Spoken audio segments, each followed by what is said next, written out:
I name attention for a second, I don't think Sheriff Ivey needs much introduction. You see him on TV, you see him around town here and everything. But Sheriff Ivey and I go back a ways to where he was the head coach, wrestling coach for Viera High School. I was the head wrestling coach for Rockledge, and we had a bad head-to-head a few times. I won't tell you who was the winner. I will. But without any further ado, thank you, Sheriff.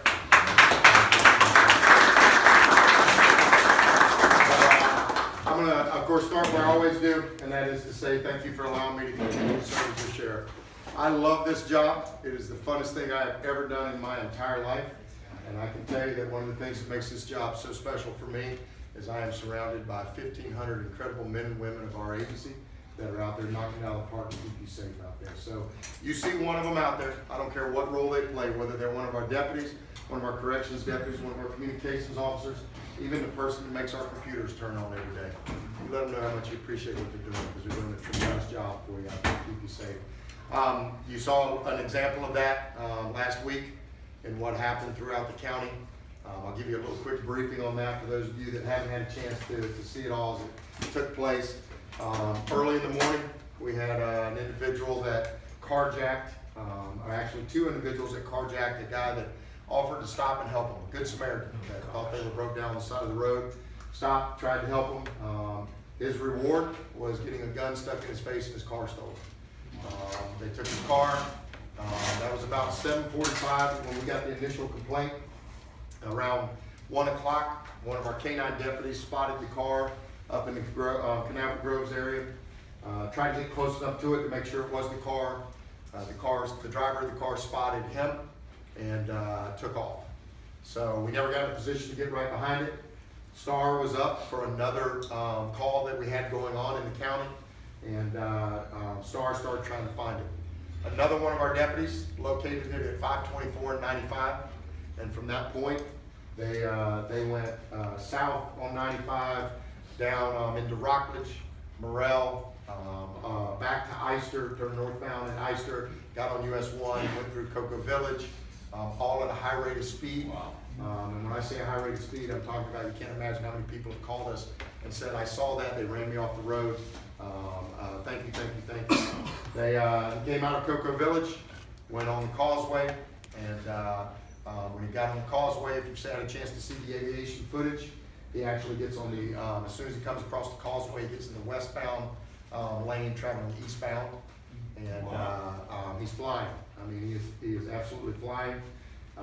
He encounters one of our deputies that he tries to run over. The deputy was there deploying stop sticks, and we were able to flatten two of the tires on the car, disabled it.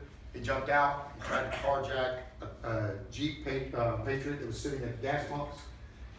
That individual resisted.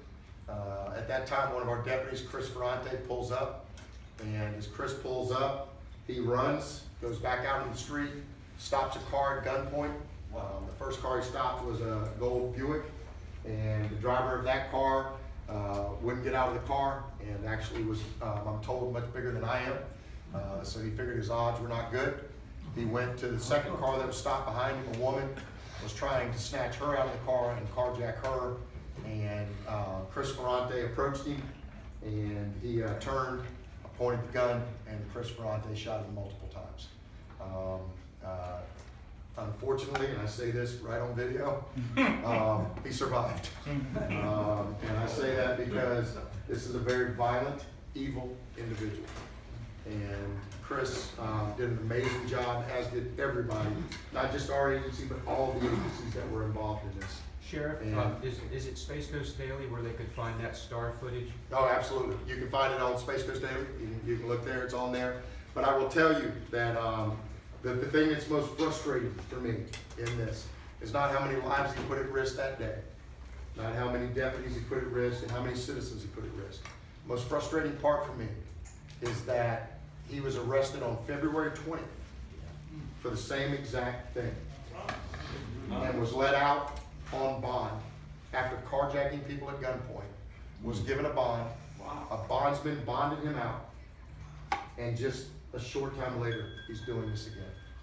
He's been arrested more times than I can count, and he's still out on the street. Now, he's not out on the street now, and the reason he's not out on the street now is because I told my team, when you get the warrant for him, you do a no bond, and if a judge refuses to give you a no bond, I want to know who that judge is, because I'm going to tell the world who they are.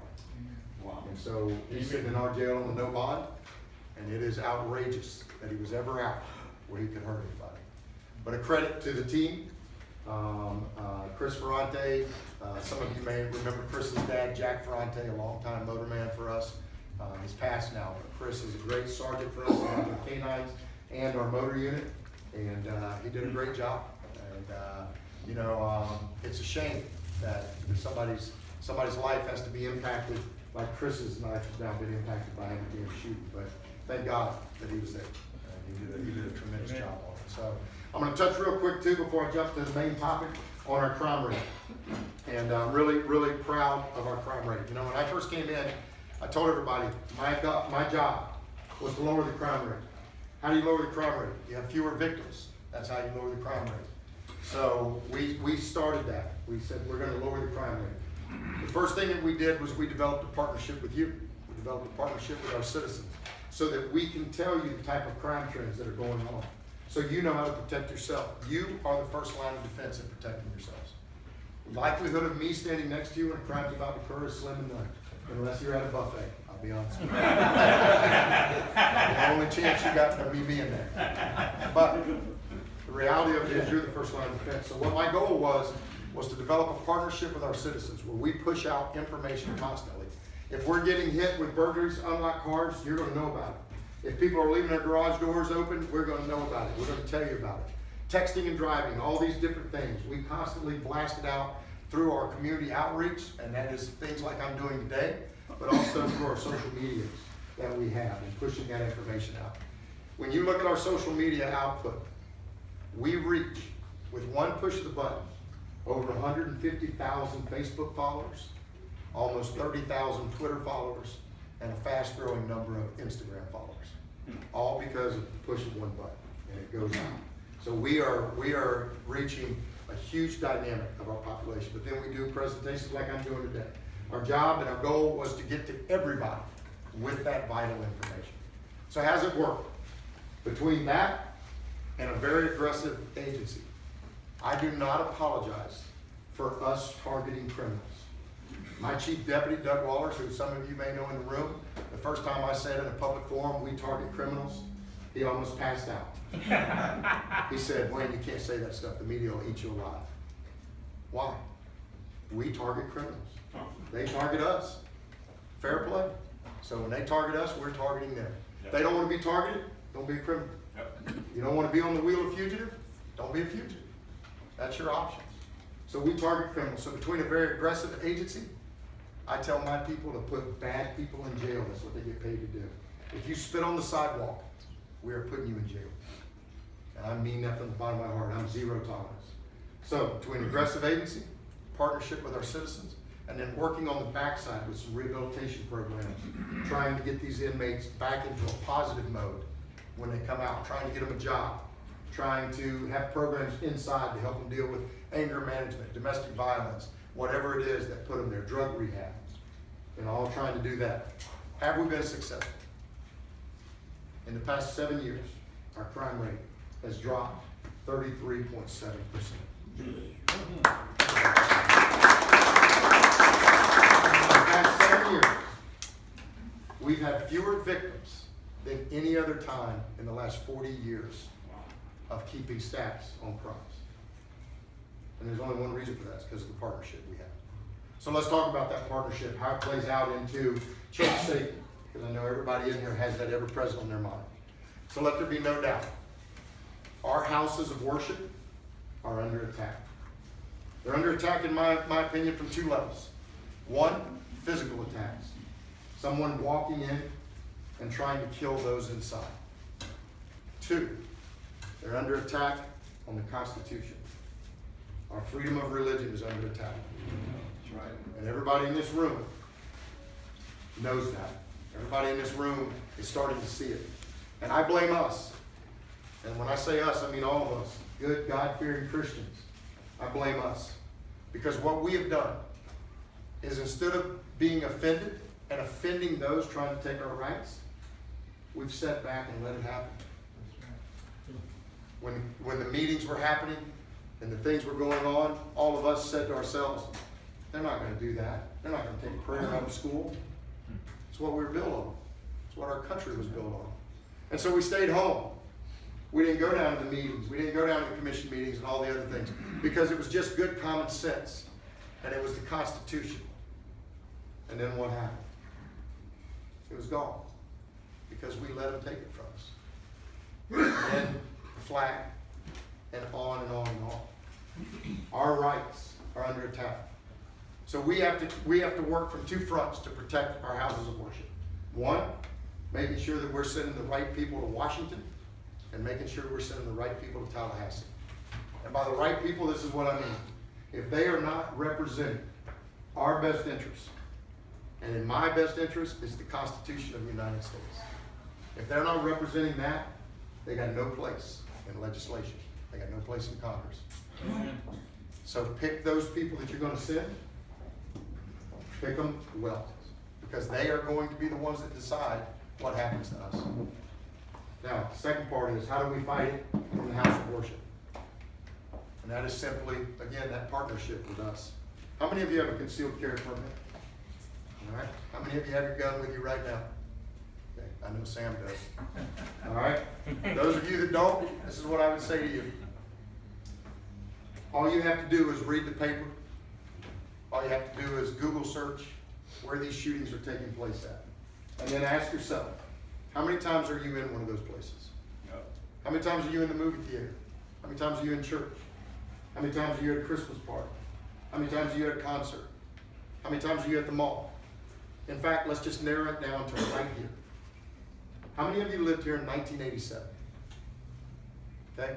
Active shooter in Palm Bay at the Winn-Dixie. All right? How many of you lived here in 2015? An active shooter at the Melbourne Mall. 3 years ago, an active shooter at Parish Hospital in Titusville. Before that, an active shooter at Winn-Dixie off of Derry Road in Titusville.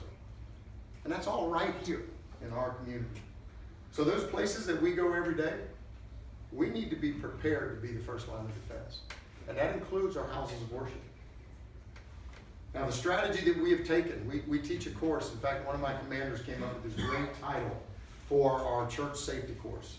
And what we try to do is teach the church security teams. How many of you are a member of the church security teams? All right, so I don't know if you guys have had a chance to get the training yet or not. But what we try to do is to teach our church security teams how to get the threat, how to keep the threat out of the congregation.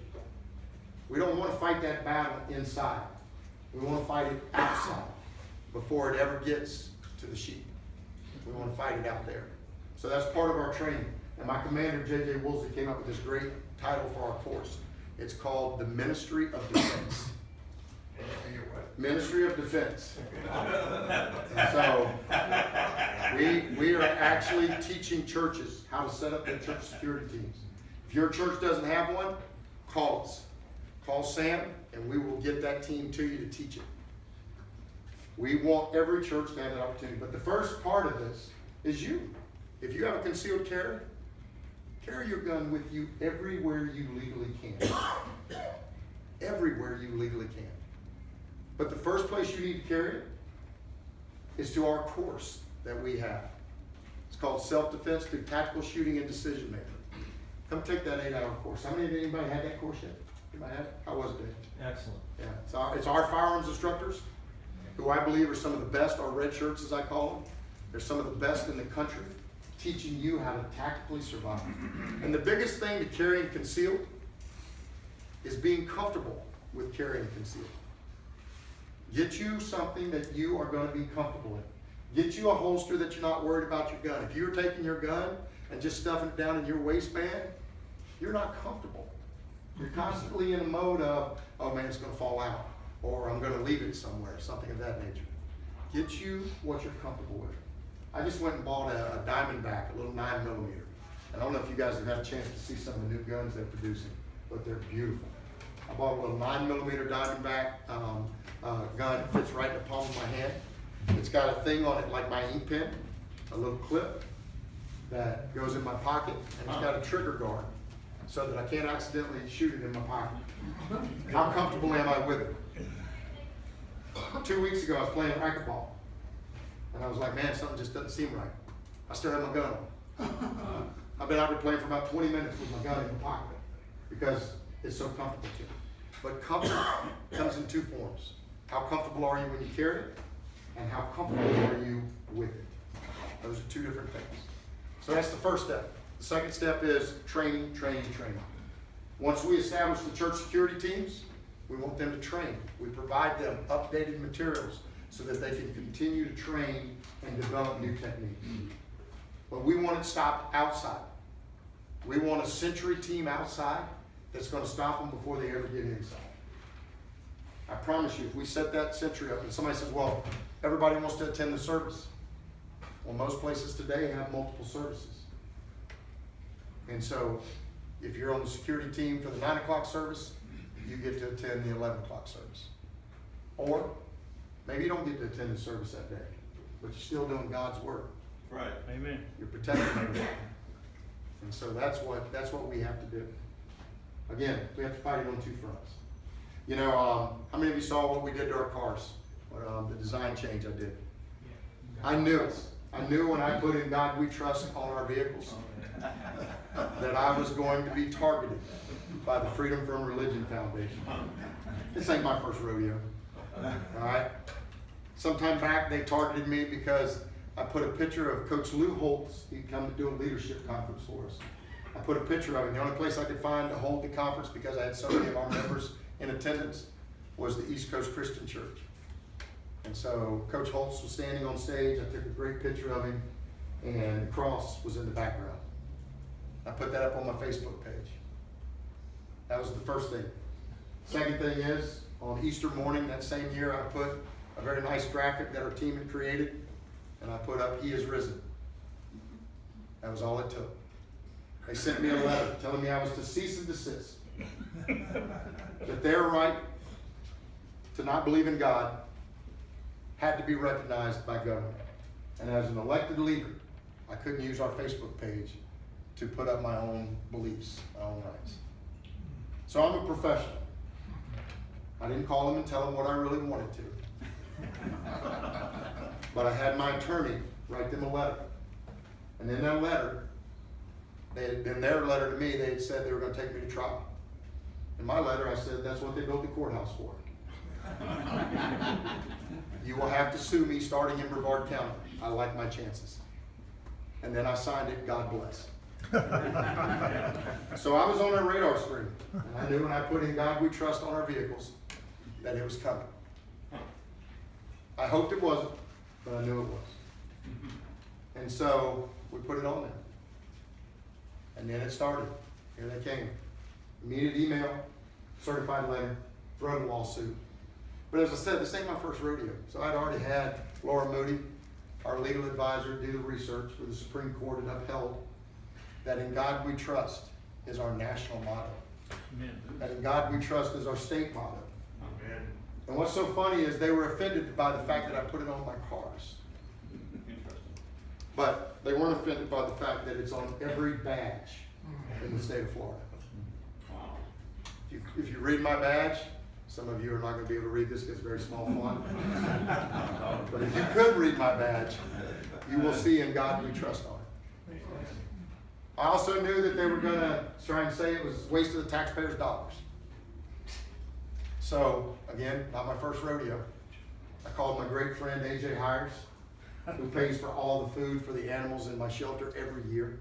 And I said, AJ, need a favor from me. It's going to cost you about $36 for every car I do. Probably going to do about 30 a year because I'm doing it on the ones I'm rotating in. Before I could finish, AJ said, where do you want me to send a check? So AJ Hires pays for In God We Trust on the back of our cars. So there we went that argument.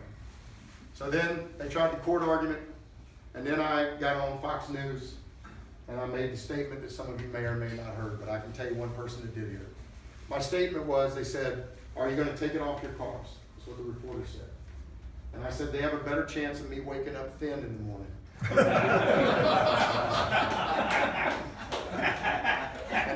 Muller cringed again. He hates it when I say stuff like that. Everybody loved that comment. Everybody. Except for one person. My mom.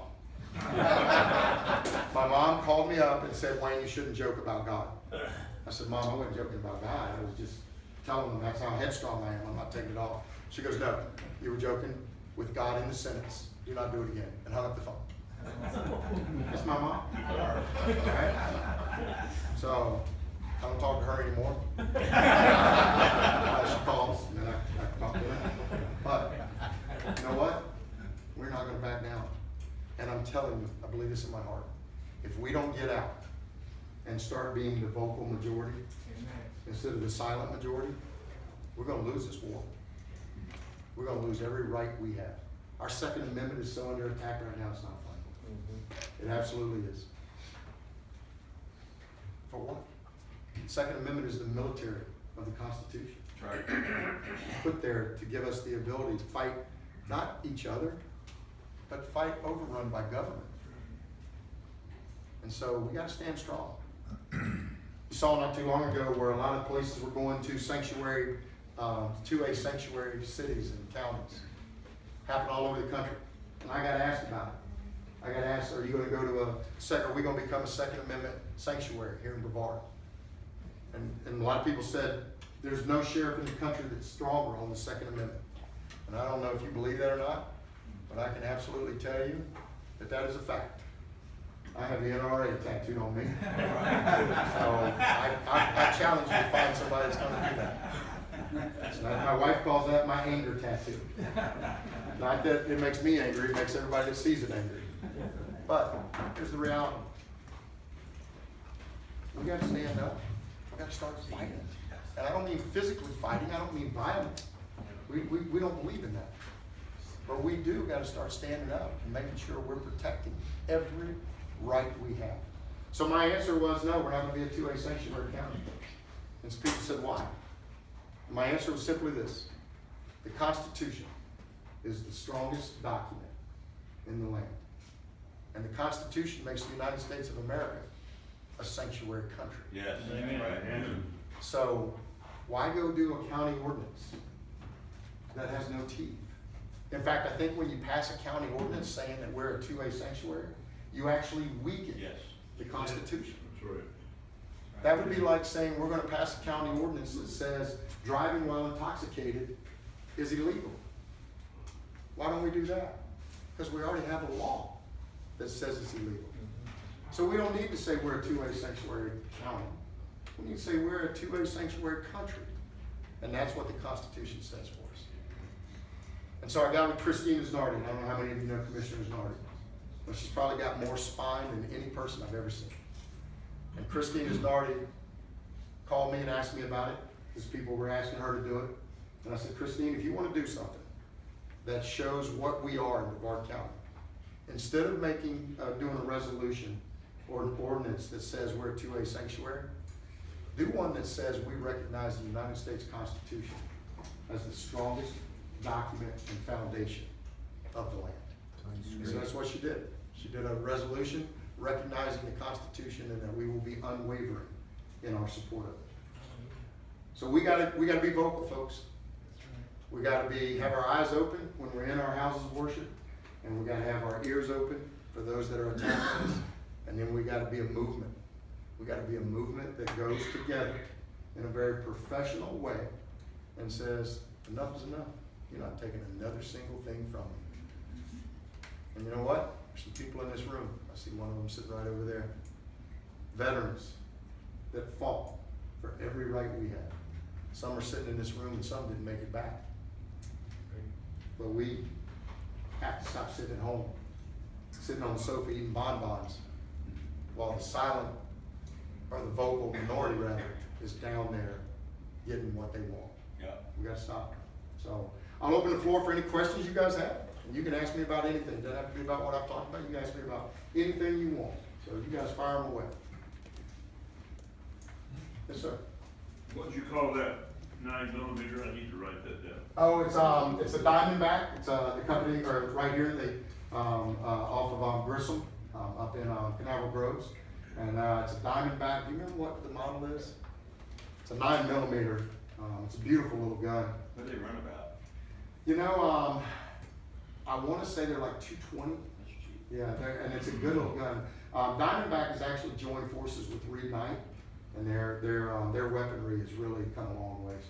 So, you know, people don't realize it, but in Brevard County, we have Kel-Tec, we have Diamondback, we have Aries, we have Reed Knight. We have some of the best weapons manufacturers in the country right here in our backyard. In fact, Sam, can you remind me to go pick up my TSG shotgun? I bought from Kel-Tec. So I should have done it. And don't tell my wife. As long as I get to shoot it. Okay, fair enough. How long is that class, in 1 week or? Our class? For the safety of the church? Oh, it's a 1-day class, and then it's got a series to it. We actually did a video. The reason I'm asking is because, you gotta tell the church. Yep, absolutely. And if you just call us, and I'll give you guys Sam's number. It's 321-298-1991. 1991. Yeah. And that might be, Sam, is that the year you were born? Thank you. Yeah, and just call us. We'll come. It's free. You bring as many people to it as you want, and we put it on. And we love it. Can you please repeat the number? Oh, yes, sir. It's Samantha Rodriguez, and it's 321-298-1991. And I apologize. I've actually referenced Sam a couple times, but Sam is my handler. She is the young lady that is now responsible for my professional life, and I'm probably going to end up firing her very soon. Actually, how many times have I fired you since you've been working? Every day. Yeah. She just comes back. She loves it. Yes, sir. Can we say a prayer for Sam? Oh, you should. Please do. The question I had was small pocket 9mm. Mhm. That is designed for very, very close. Close combat. Yeah. What would you suggest other than that? Because I don't think that's going to be enough gun. Yeah, so, you know, most gun battles occur within 7 to 10 feet. Most gun battles occur within 7 to 10 feet. So the one that I have is a 7-round 9mm, and it's my pocket gun that if I'm just running to the store or I'm going to the movie theater, whatever, I got it in because I want to be able to pop a couple caps and either neutralize or eliminate the threat. And that's another big point of this. These individuals that are doing this with evil in their heart, they don't anticipate being shot at. They anticipate everybody running and ducking for cover. And the reason they anticipate that is because for a long, long time, law enforcement taught our citizens to run, hide, fight. We used to just say it over, and it rolled so well off the tongue. Run, hide, fight. And instead of being 3 options, which is what it was always intended to be, and you pick which one works, it became a template, a step-by-step guide. People thought they had to run first, and then they thought they had to hide. And then if they found them, then they had to fight. And it was never intended for that. It was always intended to be, you might need to fight right there. Yep. And then run. And it was never about hiding, it was about barricading. Yeah. Because if you go to the Pulse nightclub and you look at what happened there were 349 people in the Pulse nightclub. There was one shooter. When the shooting started, a lot of them ran. In fact, they ran out the exits, and some of them bolted the door so that the shooter couldn't follow them out, unintentionally trapping people inside. Others hid. Where'd they hide? In the bathroom. What doesn't a bathroom have? Windows. Doesn't have windows, doesn't have doors, or an exit, and it doesn't have anything to block the door and barricade with. So what they actually did was they became trapped. And that's where he did the most of his carnage at, was in the bathrooms. But nobody ever fought. 349 people, and I'm not blaming them. I'm not blaming them a bit because I really believe those people in that one and in every other one did exactly what we had coached them to do for a long time. They run, they hid, and they waited on law enforcement to come save them. And for 49 of them, he got to them before we could. So we have to start being ready to fight. I promise you, that's the number one thing on my mind. When I go to the movie theater, I'm aware of my surroundings. My wife hates it, but I sit right up front And she always says, well, do you really want the shooter behind you? And I tell her, I'll hear it when it starts, but I want you near the exit. I'm gonna turn around, I'm gonna throw some rounds down, but I want you to be able to get out. We have to be able to think our way through these scenarios. So, let me go here, and I'll take this gentleman, and I'll come back. The shooting that took place in Texas, At the church? at the church. I heard reports that they were aware of him on the outside of the church, looking very suspicious. Can you comment on that situation and why Yeah, you think he got in? Yeah, I don't know if that is factual or not. I had heard the same thing, but I don't know if it was really factual or not. Goes back to see something, say something. It does, and let's talk about that. See something, say something. We harp that and preach that all the time, especially here in our community. If you go back and you look at any of these incidents that have happened, you can go to Parkland and look where there were 17 opportunities for intervention. You can go to San Bernardino, California, at the shooting at the Christmas party, where they went back and they interviewed the neighbors, and they said, we thought it was odd. They were very recluse, and they would have packages mailed to our house, and we would have to take them over there for them. Co-workers talked about how odd they were, the things they did. You can go to that church shooting, you can go to the Walmart, you can go to every one of them. And if you go back, in fact, about the only one that does not rise to that is the Las Vegas shooter at the concert. They still have not come out with a true motive for what that individual was doing. They haven't come out with anything. They haven't come out with anything. Disappeared. Yeah. But you go back to any of them. In fact, go back to 9/11. When they went back and started putting all the pieces together and interviewing neighbors and co-workers, everything. Every one of them said, I thought something was wrong, but I didn't want to offend them if I was wrong. Well, you don't want to be called a racist. You don't want to be called a racist. You don't want to be called targeting somebody or stalking somebody, all of those things. But here's what we have to do. We have to get in our minds that the worst thing that happens if you call us with a concern is we get to meet you, we get to meet them and find out that everything's okay, and everybody goes home safe. But if you don't call us, we're living in that world. And so see something, say something, the most vital thing we have. So let me go right here and then Has your department had any complaints or had to go on any calls from businesses or locations that insist on being gun-free, and then people exercising their 2A rights get in trouble with that? Yeah, not that I'm aware of. I can't say that we haven't, but none that stand out to me or none that I've heard about. And the question is, if you couldn't hear it, was there are businesses out there that don't want you to bring a gun into their business. And everybody knows me. I don't go anywhere without a gun. In fact, when Sam came to work for me, I asked her if she had a concealed carry permit, because if not, I was going to put her through class so she could get one. She already did. And I said, I want you to carry your gun with you every day. I want it on you. All right? Because if I'm dealing with an incident, all I want you to be able to do is to save her life and my dog's life. Because if they shoot June, I'm going to be mad. I'm telling you right now. There's nothing going to keep me from getting after them. So, but we have to be in that mode. But I also have to say this. I respect their property owner rights to be able to say they don't want me in there with a gun. That's just like your house. If you don't want me to come in there and smoke, it's not that I smoke, but if you don't want me to come in your house and smoke, well, that's your property. And you have the right to it. So your option becomes, do you want to do business with them? Right. And I'll give you a perfect example of where that came into play in my life, where I had to make a decision. My wife and I were up in Pigeon Forge, Tennessee. We were going to the Dolly Parton Christmas show. When I got out of my truck, got up to the door, no weapons allowed. They were searching people. And so I told my wife, I said, baby, they don't let guns in here. I said, let's go. Let's get our money back and let's go. She said, Wayne, I've been waiting for a year to see this show. I said, honey, I don't want to be in there without my gun.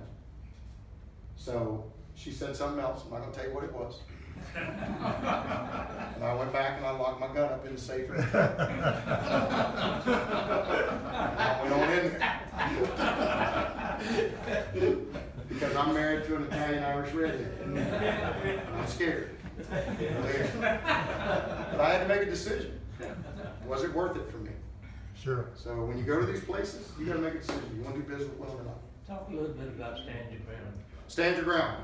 It's probably one of the greatest tools we have to be able to protect ourselves, our family.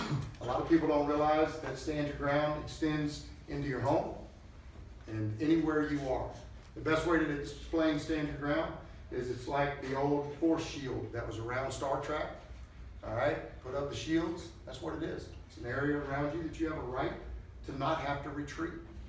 And a lot of people will say, well, do they got to punch first? Do they got to hit me first? No. There's nowhere in any of the self-defense rulings or stand your ground rulings where it says you got to take a shot. In fact, I will tell you, I'm not going to let somebody punch me. Because that first punch they land may knock me to the ground and I hit my head on that curb. That's right. And I die. I'm not going to let them do it. My dad used to tell me, son, I better never find out you threw the first punch. I better find out you threw the first 5. Because that was my dad. But the reality is, you have a right to protect yourself. You have a right to protect your family. And even to protect those around you in the movie theater, in the church, wherever you are. You have a right to protect. You don't have, there's nothing that says you have to. But they cannot take that right away from you to protect yourself. So stand your ground is a great tool for us. It's been under attack a lot. Fortunately, our state has maintained it and stood with it.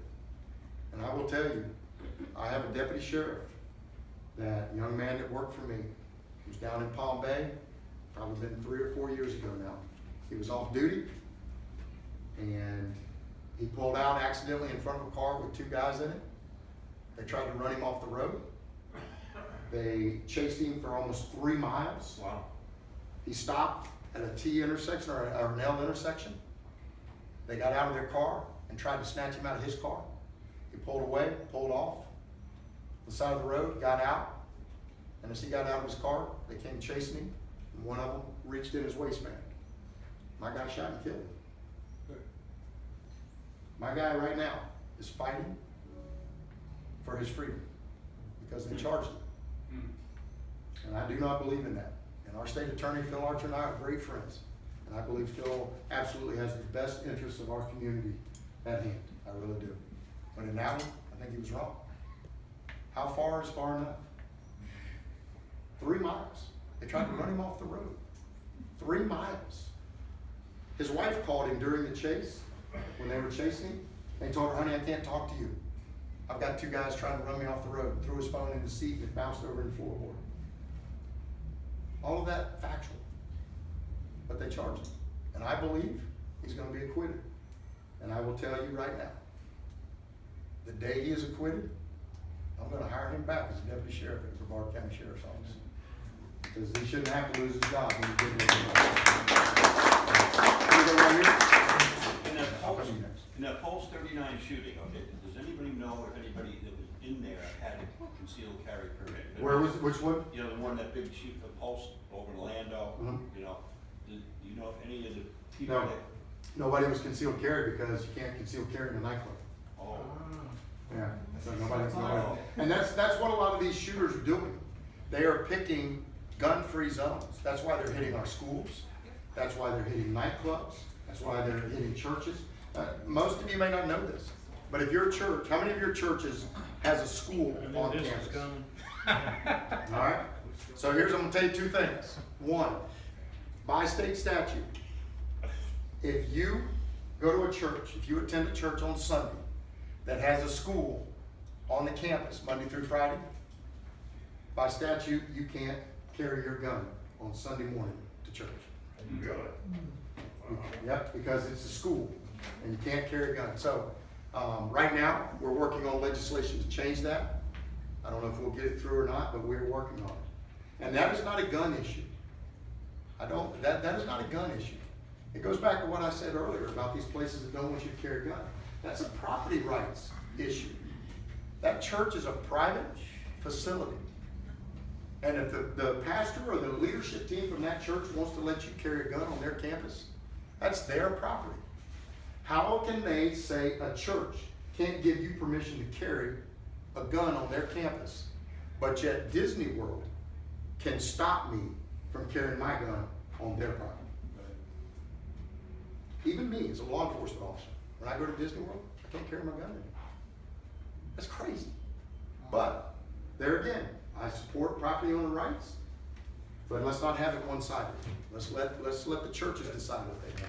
So I'm working very closely with the NRA, United Sportsmen, on that statute, on that bill change. But I can tell you this, that guy I talked about earlier, Phil Archer, he's pretty much said, we ain't prosecuting anybody in Brevard County for carrying a gun to church. We're just not. So, One other question. yeah, absolutely. Okay, when I was in combat in the Army, I used a 45, but now I carry, if you think a 380 is as good as a 9mm. Well, you know, knockdown power, no. All right, and you know, we used to carry 45 is 40s. heavy, Yeah, we used to carry 40s on duty. And the big reason that a lot of agencies transitioned to 40s was because of the knockdown power of it. Today, with the loads of ammo, the 9mm is a faster round and almost just as impactful. So I just transitioned back to 9s. And the biggest reason I transitioned back to 9s was one, the ammo load. Two, 40mm had become so expensive, I couldn't afford it anymore. And so by going back to 9mm, I was able to, first of all, we went to Walther's. And by the way, my only agreement with Walther was that every gun I get is manufactured at their plant in Alabama, not somewhere outside the country. I don't want guns from outside, I want it right here in the US. It's a 380 good though. So 380 is a little bit less speed than a 9, but if you put the placement right, it's gonna do the damage. Probably one of the best guns, and somebody asked this earlier about what's one of the best guns you can carry, if you just throw it in your pocket and making sure you got something on you, is a 22 Magnum. A 22 Magnum will put a hurt on you. Best weapon you can have in your home. Kill a hog on it, Larry. It will kill a hog, that's for sure. It will. So, best weapon you can have in your home is a shotgun. It's the absolute best weapon you can have. So, shotgun's not only a great weapon, but it's a psychological tool as well. Back in the day when I started, all of us carried Remington 870 shotguns. That's what we carried, boy. And you know, your handgun, you carried fully loaded, one under the pin, ready to go. Your shotgun, you carried them all in the tube because you wanted to get out on scene and you look bad, boy. I mean, people were, you know, but it was a psychological weapon as well. And so, but it's a great tool inside the house. So let me go down here and let's jump in. Shifting just a little bit, we have a brother here, he's not here today, and I promised I'd ask. His daughter was abducted as a target of sex trafficking in Atlanta about 3 weeks ago. Okay. Just the general feel about the human trafficking component in Brevard County. Sure. From your perspective. Yeah, absolutely. Hang on just a second. Hey, Sam, just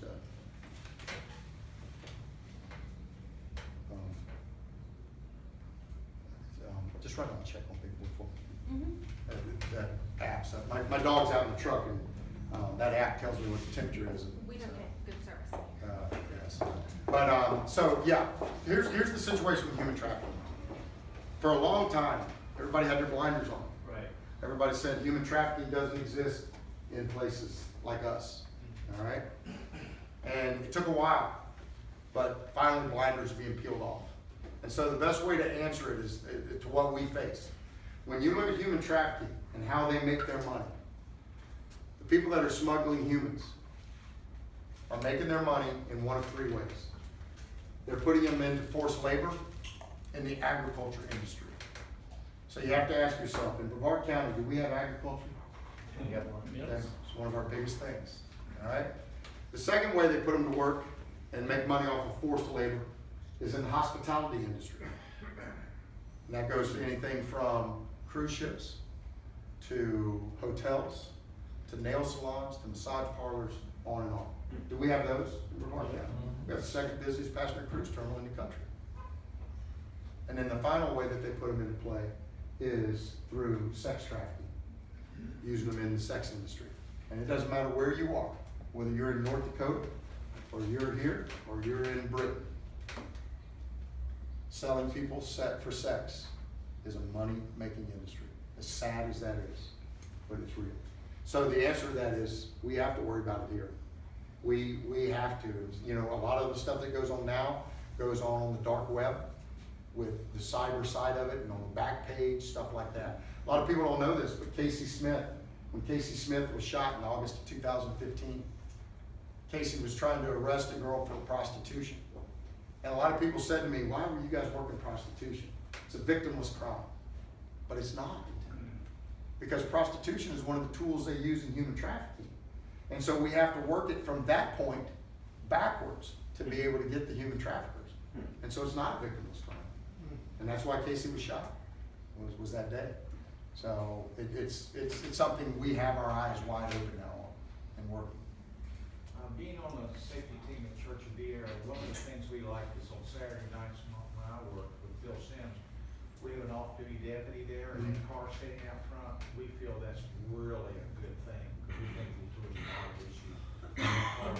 Sitting out front. I was just wondering what your. Oh, I love the fact we were just talking about it just a moment ago. I love it that you know, our deputies can be in the parking lot, they can have a physical presence, get out. It's a great opportunity for us to mingle with everybody and personalize who we are, but it's also that visible threat deterrent that's there, so that we can make sure that nobody is going to harm. And you know, we help with traffic. That deputies there off duty can help get people out of the church and, you know, out safely back on the roadways and everything else from it. So I love it. The only problem is it's become so effective now, and so many people are taking advantage of it that we don't have enough deputies to fill the requests that are coming in. So we get them covered, but it's tough, but it's good. So let me go here and y'all come back. I had a situation a couple weeks ago, and you know, just want to throw it out there to see whether I could have made a better decision on it. I was making a right turn on Palm Bay Road to. Bad decision already down in Palm Bay. Yeah.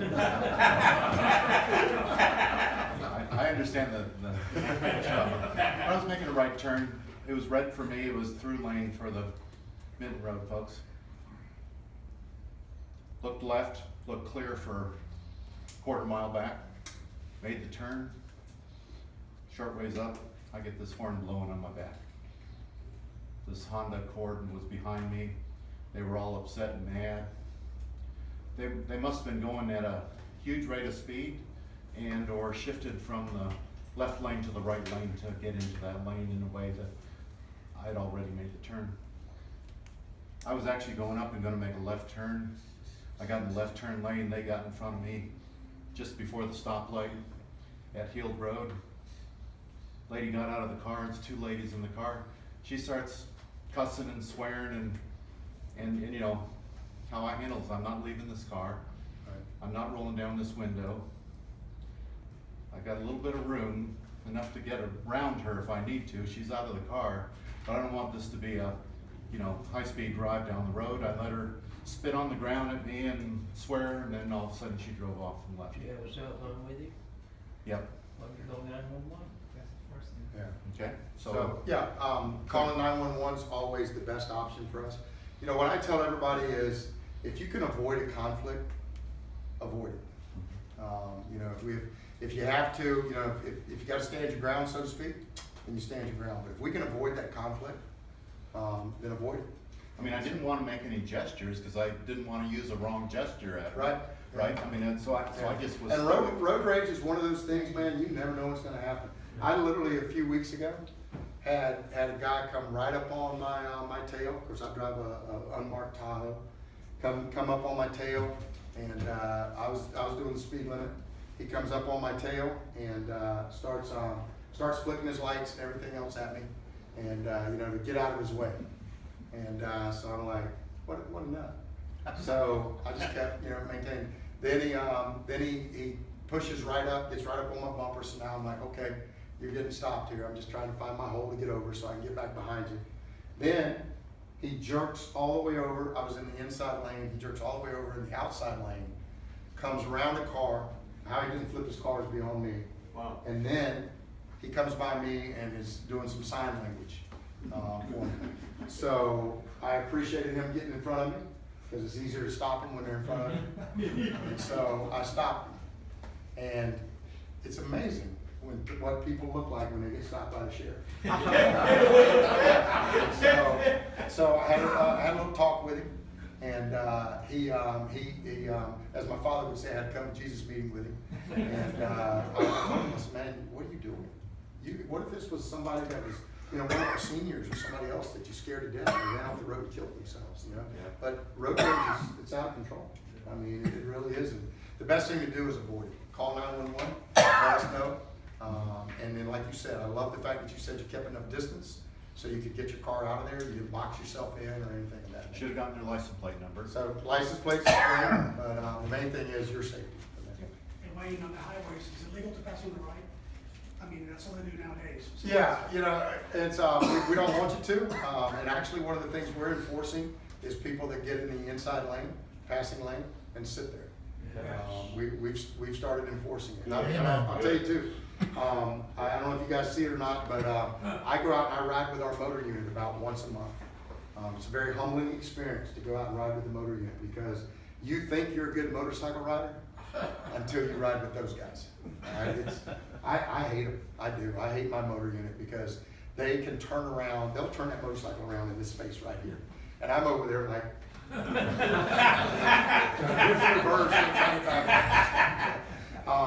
You go out on 95, it's insane out there. And I'm about to put 2 big billboards up. One's going to be as you come northbound into Brevard County, and one's going to become as you come southbound into Brevard County. It's going to have a picture of one of my motor deputies on there, and it's going to say, "This is the only warning you're getting." And after that, we're going to write you a ticket. And I hate to do that. Because I don't like our team having to write tickets because they cost a lot of money these days. But I got to slow people down now on 95. The last time we were working, last time I was probably 3 weeks ago, I went out and rode with them, and it's really an incredible experience to ride with the motor unit.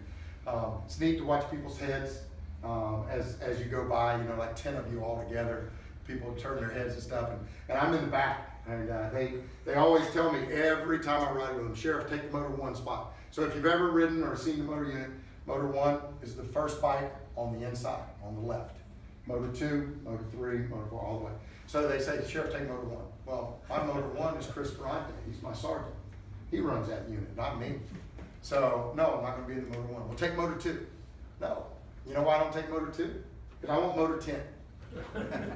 And the reason I want to be in motor 10 is if I'm in motor 2, and I fall down, everybody behind me wipes out. So if I'm in motor 10 and I fall down, they don't know I'm gone until lunch. And then they start looking for me. Where'd you go? But it's a cool experience to be out there until you see how fast people go. It's insane. We set, I shouldn't tell you this because you guys will go, okay, I can do this. But we set 84. As our magic number. Anything above 84, we're writing. We haven't written a single ticket for 84. Because we can't get past all the 92s, 95s that are out there. Some people think the speed limit is 95 out there. It's the most insane thing. Regarding the shooting of Marjorie Stoneman, Trower, what went wrong there and how could that have been prevented? Okay, so 2 things went wrong. Question is, what happened at Marjorie Stoneman Douglas, now in Parkland? What went wrong? 2 things went wrong. One, first and foremost, the sheriff's department made an agreement with the school board that they would stop handling things on campuses as criminal matters. They started handling them as school administrative matters. And so kids that needed to go to jail, because the schools didn't want that stigma attached to them, they would handle them as administrative, a policy violation. Kid gets suspended. And when you go back and you look, as a result of that, there were 17 opportunities to intervene and stop that. So they should have never handled those that way. It should have been handled criminal on a lot of those. The second thing that went wrong, and there is no other way to say this, is completely poor training and cowardice. And when you see the animated video of what happened down there, when you see Scott Peterson, the deputy, I think it was Scott Peterson was his name, the school resource deputy, that hears on the radio there are shots being fired in another building, and you see him on video walk out the door, just like this, heading toward it, and then you see him stop to get on the golf cart, And then you see him go over all on video and get behind a column. And while he's standing there talking on his radio, children are being shot inside that school. And you know they're being shot because through his radio transmissions you can hear the gunshots. Then you have another deputy that pulls up, one of the other responding deputies. He gets out of his car, he goes to the back of his Explorer, opens it up, gets his bulletproof vest out, puts it on. He's not screaming, panting, anything. Puts it on, takes time to adjust his body camera, gets back in his truck, and drives. And here's how he drove. He was parked on a street right next to. So if we're the school, he's parked right there on Wickham. He goes down, gets on the expressway. So here he would go down and get on 95. He would go down and turn around and come all the way back up on the other side of the school. He could have drove right here, but he didn't because he was scared. And when you see the animation and the dots moving and them setting up a perimeter, and while they're talking on the radio, setting up a perimeter, you hear shots being fired inside that school. That is what went wrong in the parking. And I can tell you, we do not train to set up a perimeter. Whether it's a church, it's a school, whatever it is, we don't train to set up a perimeter. The first one of us that gets to that scene is going in that school, and we're either going to neutralize or eliminate the threat. And as everybody else gets there, they'll join us. But we're going in that school. And I can promise you, our team knows what that training is, because I believe I have some of the best trainers in the country from it. So, let me, do I have time for one more, Robert, or am I? Well, I was just gonna ask you individually, because we gotta honor these people, some people have to leave. Okay, yeah, absolutely. Is that okay? Yeah. All right. We appreciate your time, Sheriff. Yeah, thanks. Oh, man.